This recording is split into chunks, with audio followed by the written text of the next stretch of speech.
Hey everyone, Admiral Seabass here for January 1943 Commonwealth and Netherlands.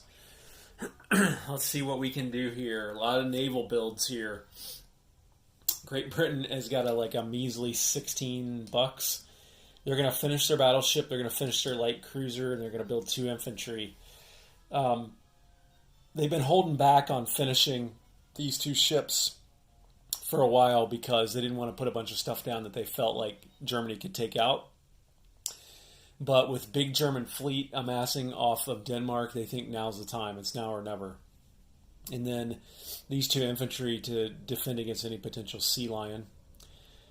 The Feeks are going to build a tank and 2 mechs. The Great Britain and Australia are going to split the tech role. The tech role. Australia is going to start a cruiser for 4, and they're going to build a sub for 6. Canada is going to move their cruiser 1 forward for 4 and build a destroyer for 7. And then Netherlands is going to build another colonial and 2 more militia. So let's do the tech roll. They only have 1 tech that they're working on, and that's wartime economy, and they'd really like to get this going a little bit. So 7 or higher to move to stage 3. They got a 9. They got it. It's a little bit of good news there for the Commonwealth. So that will move over there like that. Okay, combat moves. We've got a couple. The Germans have got Great Britain so bottled up over here. With this Atlantic wall here, and they don't have their transports, which are over here, to even be able to try to take out one of those territories. And even if they did, the Germans are sitting here with 5 medium tanks, 2 advanced mechs, and a fighter in Paris to counterattack. So it is not looking good over here at all for Great Britain. And now with Moscow taken, it could just get worse. And Germany's sitting on, $74 plus bonuses.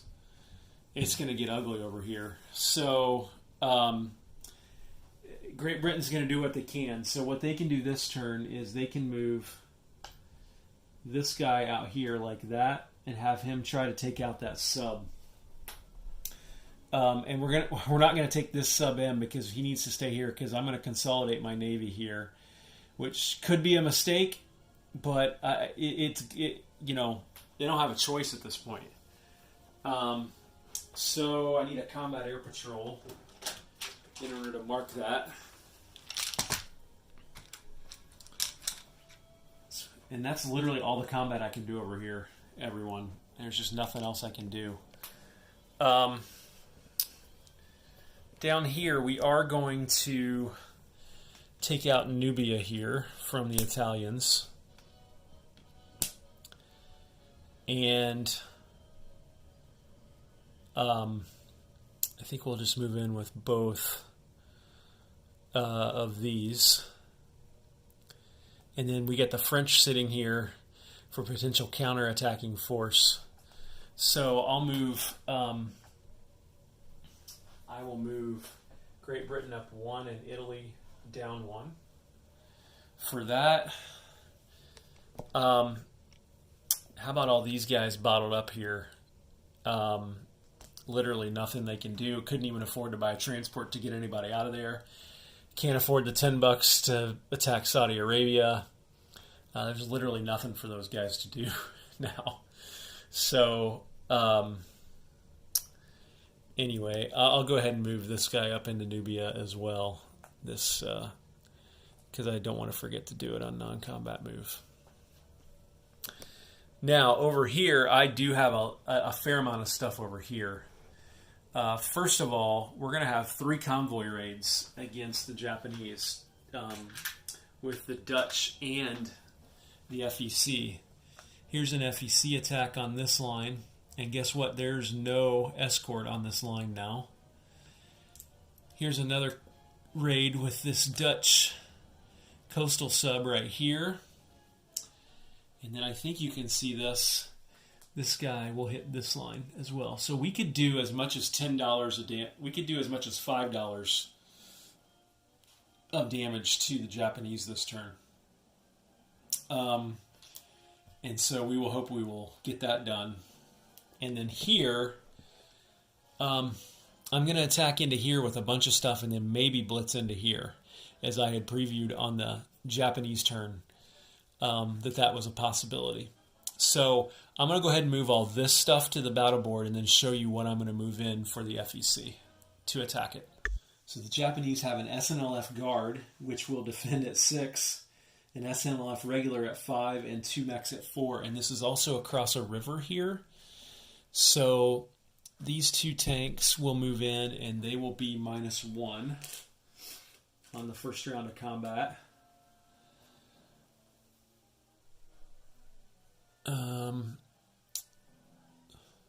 Oh, I can't come in with those guys, can I? But I could. I'm going to risk it. I'm going to come in with both of those guys. I got to risk it. So if the blitz doesn't get through, they're going to be toast, pretty much. And then for here, I'll come in with these 2 guys and these planes. Which again, if the blitz is successful, all those planes can go down into Burma as well. So that's what we will do. So let me move up to the battle board. Okay, there's what it looks like. The Feeks really should win this. Question is, how many units do they lose? So there's no first strikes or anything, so we will shoot 2 infantry at 1. Nothing. 2 tanks at 5. 1 hit. A fighter at 6. Also hits. And then 2 tacticals at 7. Oh my gosh, they both miss. Okay, so we will lose these 2. We'll have 2 mechs that shoot, and then all these guys move up. 2 mechs at 4. 1 hit. SNLF at 5. That's a hit. SNLF guard at 6. That's a miss. That's fortunate. So these 2 infantry are gone, and that's 1 round. These 2 mechs are gone. So we will press it, but we're not feeling very good about a blitz at this point. So we'll go again. So 2 tanks and a fighter at 6. Only 1 hit.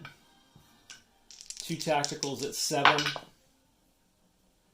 Both hit. We only needed 1. Okay.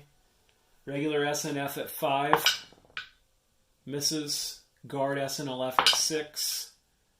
He hits. So we have to lose one of these tanks. We did take out all the Japanese units there, however. And now the question is, do we go on? There's 3 mechs there, and we'll have 3 land units. So let me show you what this looks like. I think we've got to risk it if we're the Feeks, because you've got to take that naval base out.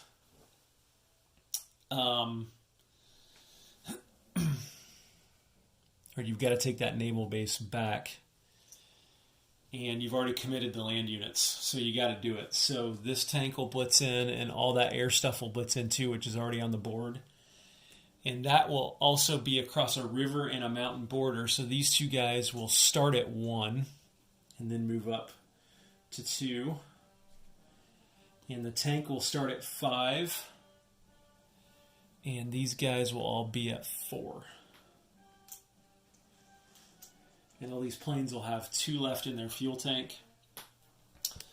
So let's just come over here. Here's what it looks like on the blitz. So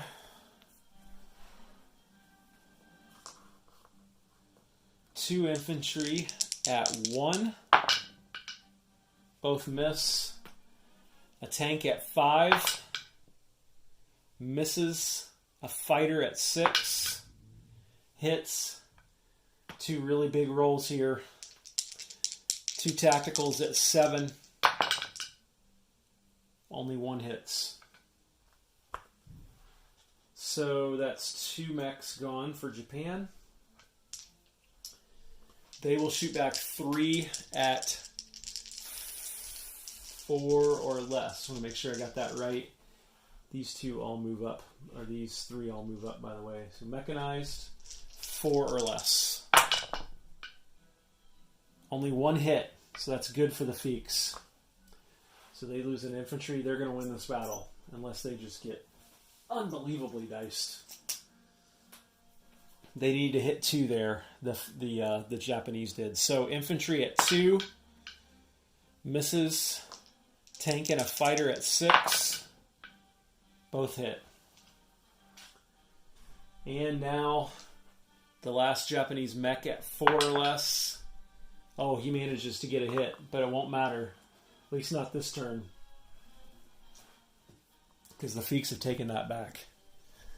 So that was a bit of a gambit from the Japanese, and it didn't ultimately pay off. So these 2 territories have been taken back, but at the expense of almost all the land forces for the Feeks in Southeast Asia and India.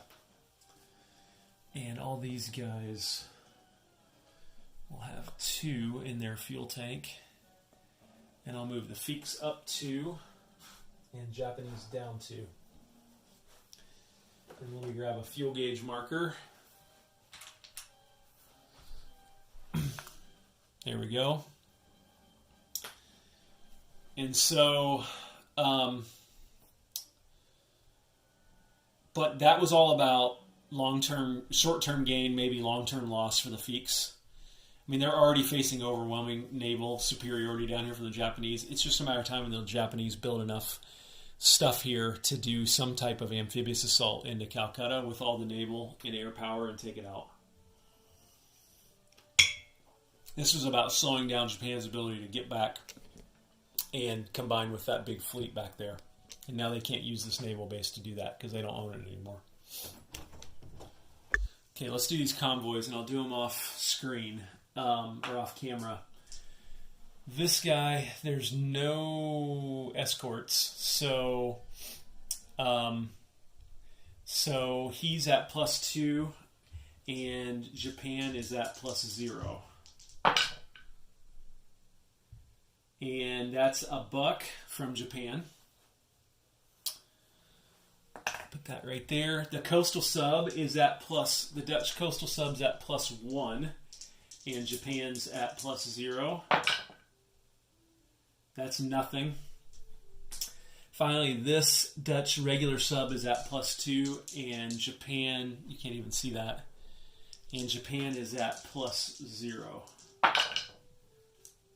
And that's again nothing. So Japanese lucked out there on those rolls. So lucky there for Japan. They only lost a buck. And they had nobody on escort duty. Okay. Non-combat moves. These guys will go back to here, to Calcutta.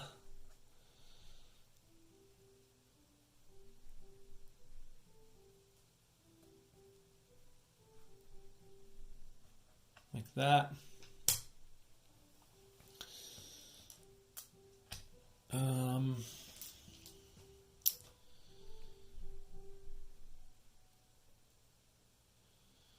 So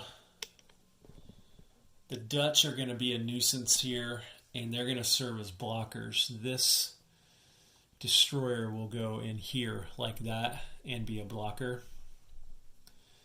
That cruiser will stay there for now, because we've done all we need to do there, which is to block these guys from coming in. So that'll be annoying.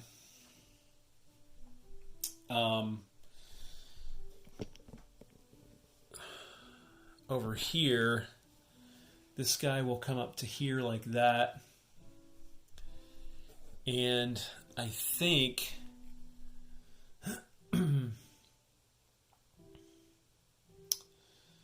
probably makes more sense for this guy to go like 1, 2, 3, 4 and land here to be support for a future battle there for Egypt. It's just killing me. These guys are all stuck here. So it makes no sense to pay $10 to take any of these neutrals out. It really stinks. Italians and Japanese really did a number on the Commonwealth. Oh, you know what? I forgot to roll this attack here. It's just a simple attack at 6 or less against that sub. And that's a kill. That is a kill. Sub is dead. This guy will move back to here and land on the escort carrier when it moves up. But before we do that, let's not forget Anzac. Anzac's going to start moving here. So, let's see. First of all, this infantry is going to rail move up to Queensland. And then these guys are all at a naval base.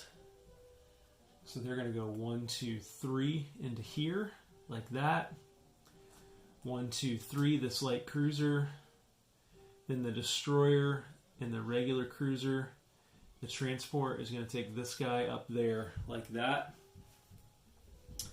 And they're going to be prepared to maybe take the Solomons next turn or move into the Dutch East Indies further. Okay, so now let's go up here. And first of all, that bomber is not doing me any good up here anymore because actually, you know what? I'll leave it there in case the Germans move anything in. So, show this view right here should be good. So as I mentioned, this escort carrier will move into here, like this. Where that guy will land. We'll leave the sub here. The battle cruiser will move in here as well. This cruiser will move in here as well. And then we have a sub in there too. And you know what? I think this destroyer right here will go off of escort duty. And he will also move up there. 1, 2, 3. Into there, like that. And then this transport will go 1, 2, 3. And he will bring this Marine. So we'll have 3 Marines there. I'll chip that one out.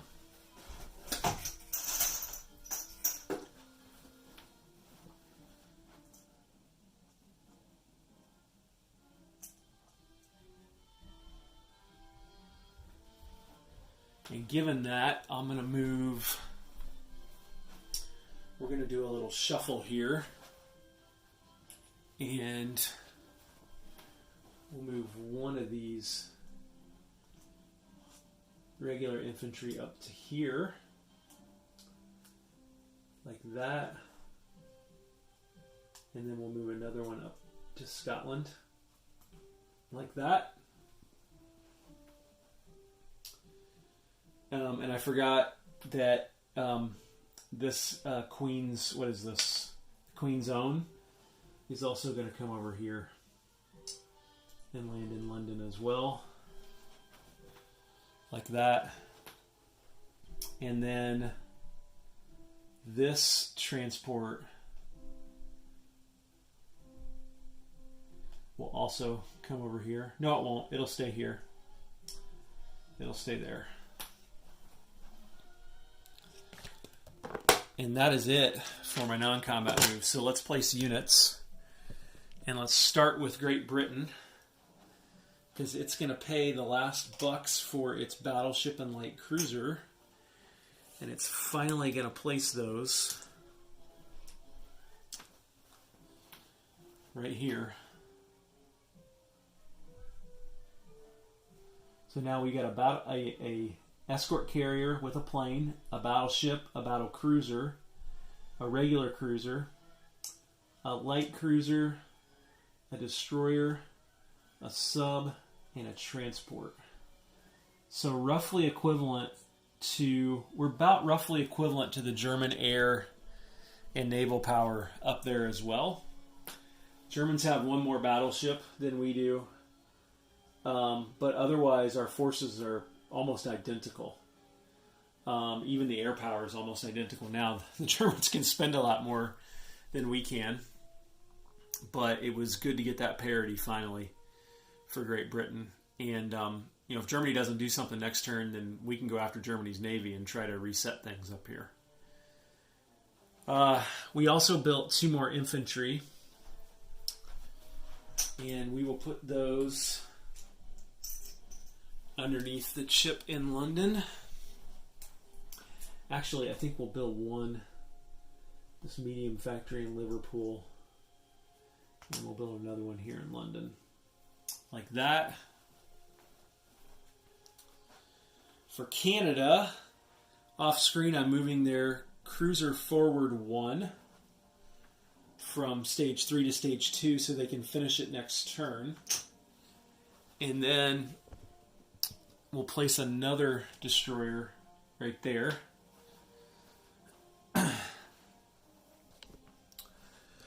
For the Feeks, we will put their 2 mechs and their tank in Calcutta.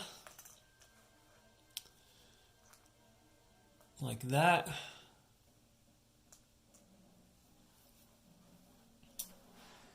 And then for Australia, we will put a new sub here at their naval base, and then we'll pick up their regular cruiser, and we will come over here and start it right there. And then for Netherlands, we've got 2 militia.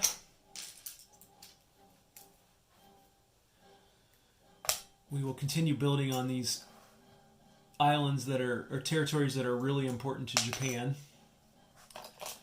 And so Netherlands is just increasing massively here, to be honest with you. And Japan may have waited too long to hit them, considering what they have to deal with the Americans. And then we'll put this colonial right here, like that. Okay, so let's track income. So for Great Britain, they are on $16, and that's all they'll collect.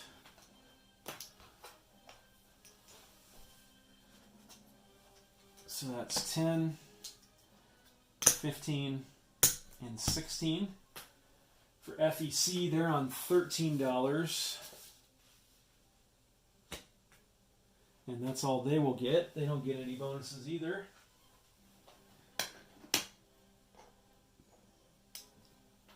$10, 11, 12, 13. Anzac is on 7. And unfortunately, they don't get their bonus, so they'll only get $7. Canada is on 5. And they get all their bonuses, so they'll get a total of 9. And Netherlands is on 8, and they will collect 8 again. 5, 6, 7, 8. So that's it for Commonwealth, January 1943. This is Admiral Seabass signing off. Hey, Admiral Seabass here. I realized that when I moved this Dutch ship in here, the Japanese sub should have had the ability to engage in combat and fight that ship off. And so I think because of that, I hadn't realized that I would have moved both of these ships in here and then we would have engaged in combat. So, and I think the Japanese sub would have accepted on the off chance that you can take these ships out and keep them from being a blocker. So we're going to go ahead and roll that. So,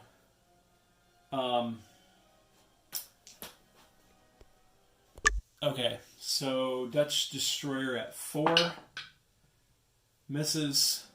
Dutch cruiser at 6, hits. Japanese submarine at 3, misses. So mission accomplished. Sorry for that brief addendum, everyone. Admiral Seabass signing off.